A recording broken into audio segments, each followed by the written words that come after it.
Jesus calls us to be generous and kind to all people, even to people who treat us poorly or people who are difficult to love. How can you and how can I become the kind of person who genuinely and sincerely loves all people and is kind to all people? Well, that's the topic we're going to take up in this special bonus episode of The Bible in Life. Hey friends, thanks for joining me on this special bonus episode of the Bible in Life podcast. I've been releasing these podcasts once a week, pretty much every Tuesday morning. But the topic for this past Tuesday was really so rich and so deep and so critical to us and to our well-being as humans that I wanted to just offer a little follow-up to that, give a little more insight to that. And so that's the reason for this special bonus podcast. So thanks for joining me on this episode of the Bible in Life. And here's what we want to do in this session. All right. In our Tuesday episode, we looked at Jesus' teaching there in the Sermon on the Mount, where he really called us to turn the other cheek, to go the extra mile. And what it really boils down to in a nutshell is being actively kind to people who aren't kind to you. We titled that episode, What to Do When People Treat You Badly. It's like how to deal with a difficult person. And we know in life there's just plenty of difficult people. We encounter them pretty much right from the get-go. And so what we looked at on the original episode was we looked at what really just trying to understand what Jesus meant by turning the other cheek and going the extra mile. We wanted to make sure we heard his words accurately. But what we weren't able to get to in that episode was, well, how do you and how do I become the kind of person who's actually capable of living that way? It's so radical and so contrary to our world's default way of living and to what we believe is common sense that, man, it's just really difficult. And so I wanted to take a little bit of time in this special bonus episode and just reflect on how is it that we can become the kind of person for whom it makes sense to go the extra mile, for whom it's just second nature to turn the other cheek, because we've become like Jesus from the inside out. That's really what the goal is. The goal is not just to change our behavior and to try to tack oh man, I got to keep that command because Jesus said so and I want to look like a good Christian. The goal is not just to change our behavior, not, tacking some uniquely Christian behaviors on so we can look good, look like a good Christian. The goal is to have a change of heart deep within ourselves so that it just makes sense to be actively kind to people who aren't kind to us. That we couldn't conceive of doing anything other than that. That it's just second nature to do that because the way we view life and view people and view ourselves and view the world, it's just we have been so transformed by the presence and person of Jesus on the inside that what comes out on the outside is we just regularly and routinely do those things. Not because we have to or even because we're trying to, but because it's just who we are. That's the goal. The goal is so that our inner belief system and our inner motivational structure has been so transformed by Jesus that it just makes sense for us to live this way. And the key to that is actually believing and trusting that Jesus knows what he's talking about. That when Jesus says, turn the other cheek, maintain openness and vulnerability and a willingness to help even people who are difficult. When somebody kind of uses their authority or their clout to try to force you to do something that's you by all accounts shouldn't have to do, well, you're willing to help them even more because you just are genuinely a helpful person. Or when Jesus says, give to those who ask of you, lend to everybody who wants to borrow from you. The key is believing and trusting, having confidence that Jesus knows what he's talking about, that's really the good and right and best way to live. And so there's a certain sense in which we need to really meditate on his words until they begin to make sense to us and we begin to understand them. And we were able to paint a very clear and down-to-earth picture in our context of what his teaching would look like. What would it look like for us to embody the spirit of those words in Matthew chapter 5? And if you haven't listened to the original episode, of which this is a follow-up, man, I would encourage you to go back and listen to this past Tuesday's episode of The Bible in Life, the one just before this, where I try to explain what those words mean so that you at least have some sense of understanding, so that you can begin to meditate on them and begin to really paint a clear picture of, all right, on my job, at home, in my neighborhood, with my extended family, what would it look like for me to wisely and rightly, in a healthy sort of way, live out Jesus' sorts of teaching in that text? And so that's where we really want to begin as we pursue this goal of having a change of heart so that we can live this way. We want to begin by asking God to help us see what it would look like to live this out and to trust that this is the best way to live. So we begin with that sort of prayer. Jesus, would you open my eyes and begin to show me, with the people I actually interact with, what it would look like to live this way and to embody this generous spirit, this being actively kind to all people, even if they're not kind to me. And Jesus, would you help me to really have confidence in you that this is the best way to live? So we begin there. Then what we have to do is we have to really intend to become the kind of person who can live that way. And when I say intend, I don't mean merely wish, well, it would be nice to live that way, or, gee, I sure hope that someday I can become the kind of person who would live that way. No, we intend, which means we decide. We make a conscious, deliberate decision. I want to become this kind of person. And deciding like that entails actually planning to live this way. And that means arranging our life in a certain way so that we can actually learn how to do it, and we can become the kind of person who's able to do it. And so that's the next step. After we have this clear picture and we begin to ask God to show us and to teach us and help us to trust, we have to actually make a concrete decision. I want to live this way, and I'm going to arrange my life to become that kind of person. We intend, we decide to do it. And so we prayerfully at that point then begin to put some wise practices in our life, asking God to regularly use these practices to change the values and habits of our heart so that we become a genuinely kind person from the inside out, so that we don't feel the need to retaliate. We don't feel the need to always defend ourselves or make sure our opinion gets heard, that we genuinely just want to be actively kind to all people, all kinds of people. So what are the kinds of practices that maybe might help us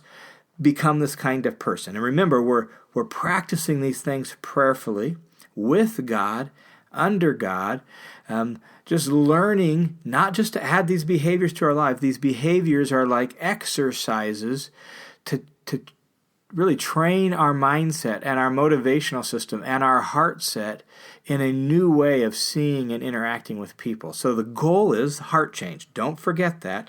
These practices are just like exercises to train our heart in a new way of responding to people. So what are some of these practices that we can put in place in our life as we begin to rearrange our life to live this way?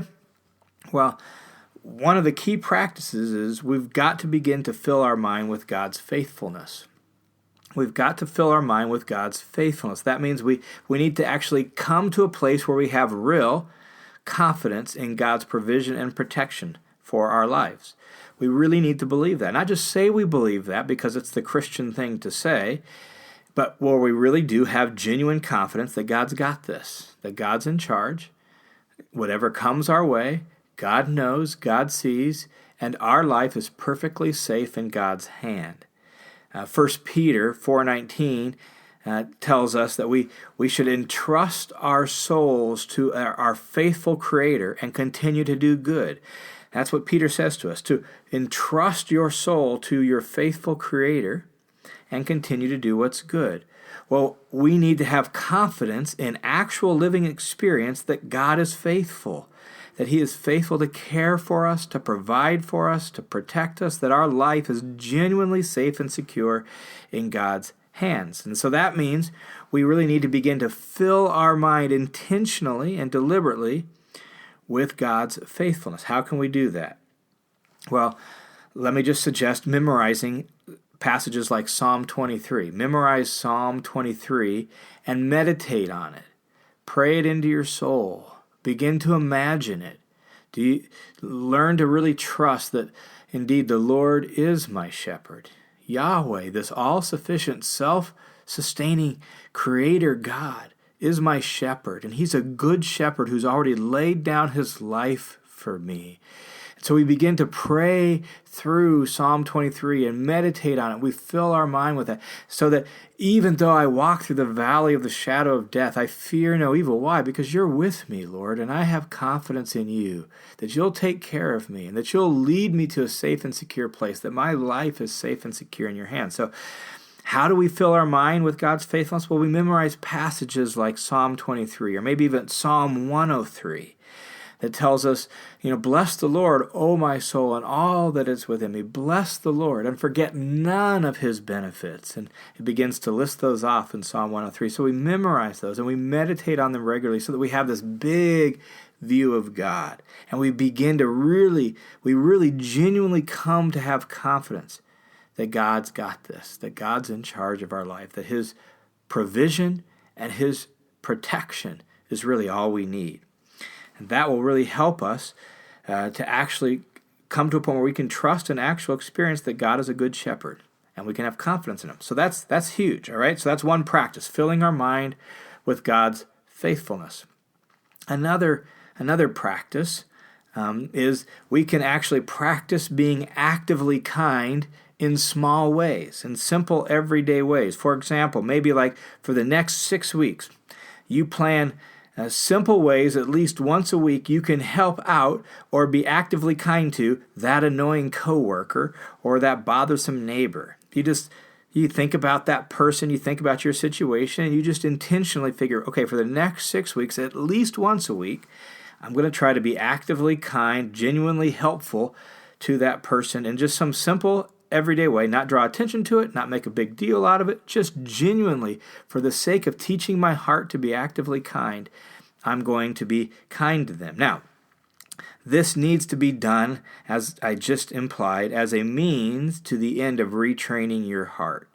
So do this with this kind of prayer. Lord, I want to become more like you.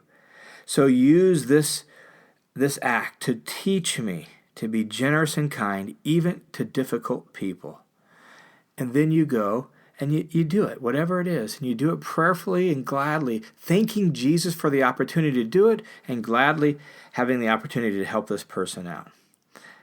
It could be as simple as cleaning up all the dishes that everyone leaves piled up in the sink in the break room, and you do it with a grateful heart as an opportunity just to serve your coworkers, even though it used to irritate you and annoy you that Mary and Susie and Bob would never clean up their own dishes and just leave them in the sink. Now you're going to do it as an act of learning to be generously kind to those people. Or if you have that annoying neighbor, bothersome neighbor who's going to be out of town, you offer to mow his lawn for the week or two that he's gone, just to help him out. And you do it with that prayer of, Lord, retrain my heart to be generous and actively kind.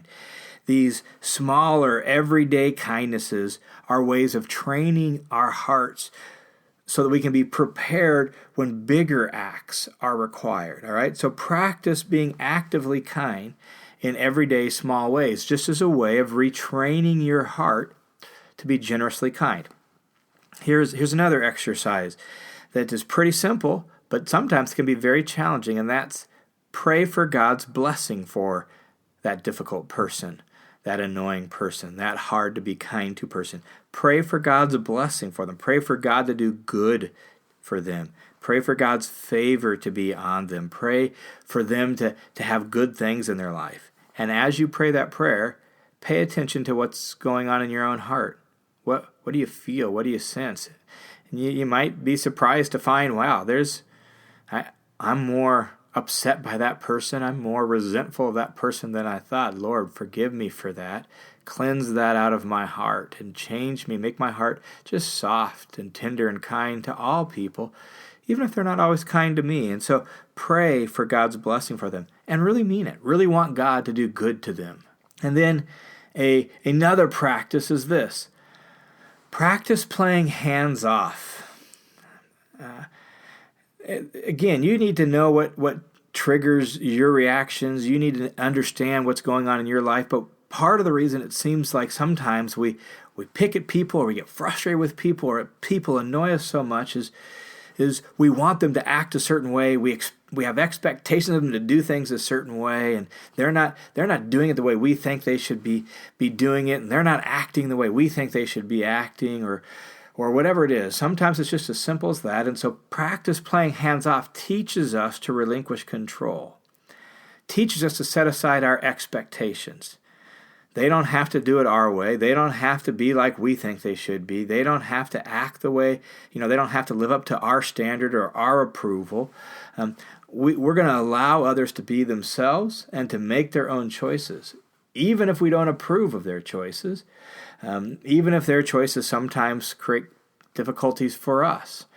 Now, obviously, playing hands-off like this can be done badly. We could do it with kind of almost a malicious spirit. Oh, I'll let you go your own way, and then you'll see that I was right. And if we have that spirit, it's not going to train our heart in the generous love of God. True? So that's not really going to help. And so we need to make sure our main goal is having our heart retrained, recalibrated to be full of the generous love of God. And so we need to do this with the right spirit, with a spirit of generous love. We're learning that it's okay for people to do things different than us. Even if we think their decision is stupid or the way they act is dumb, we're going to allow them to go their own way a little bit and to make their own choices. I mean, this could be even difficult with some of the people closest to us, our own spouse or our kids or our adult kids, to allow them to make some of their own choices. And so we want to learn that they can make their own choices, and they don't have to live up to our expectations, and we can still be kind to them. That we don't have to control them or tell them what to do or correct them all the time. So we practice not having to have the last word. Or we practice keeping our opinions to ourselves. We still seek to do good and kind things for them whenever appropriate, even if they've made decisions or choices that we don't necessarily approve of. And that's good. And we do that again prayerfully. Lord, teach me just to be generous and kind to all people, like you're generous and kind to all people. And then one last practice I want to suggest is this. I want to suggest that we actually meditate on Jesus going to the cross. Every day for, say, the next 10 days, read or listen to the crucifixion account in one of the Gospels, Matthew, Mark, Luke, or John. Soak it up prayerfully. Imagine it. Picture Jesus going to the cross. And the Scriptures tell us he went to the cross like a lamb before its shears was silent. Jesus didn't even open his mouth. Humbly, gently, meekly, Jesus goes to the cross. See how generous Jesus is. As he hangs on the cross, he prays for his executioners to actually be forgiven by God. Wow, what generous love is that? And we soak that in prayerfully. We see it, we imagine it, we feel it deep in our bones, and we begin to invite Jesus to show us what it would look like to live that way in our world.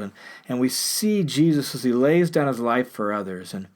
And that's how deeply he believed in the power of self-giving love. And we ask him to help us to believe in it deeply like that too. And then you actually realize that he's not just laying down his life generally. He actually did that for you. He gave up his life for you. And Jesus, would you teach me to give up your life, my life for other people like you gave up your life for me? And we reflect on that. And we ask him to teach us to his ways and this kind of self-giving love. As we meditate on Jesus going to the cross, that's the goal. We want our heart to be impressed by and filled up with that very same kind of self-giving love. So just some practices that might help us become this kind of person. There's plenty of other kinds of practices we can put in place, but I recommend these to you as just intentionally pursuing this kind of heart set, all right? We don't drift into discipleship. We don't become this kind of person on accident. We become this kind of person as we intentionally and deliberately seek Jesus' help in becoming this kind of person. So, as you seek to become more like Jesus, may you just look at your life and say, what kind of practices do I need to put in place that will help me be more genuinely kind to people who aren't always kind to me? It would help me deal with difficult people in a spirit of grace and genuine love. Put some practice in your life that would actually help you do that. All right. Thanks for joining me on this bonus episode of the Bible in Life. We'll see you in a few days on our regular episode. God bless you guys, and we'll see you next time on the Bible in Life.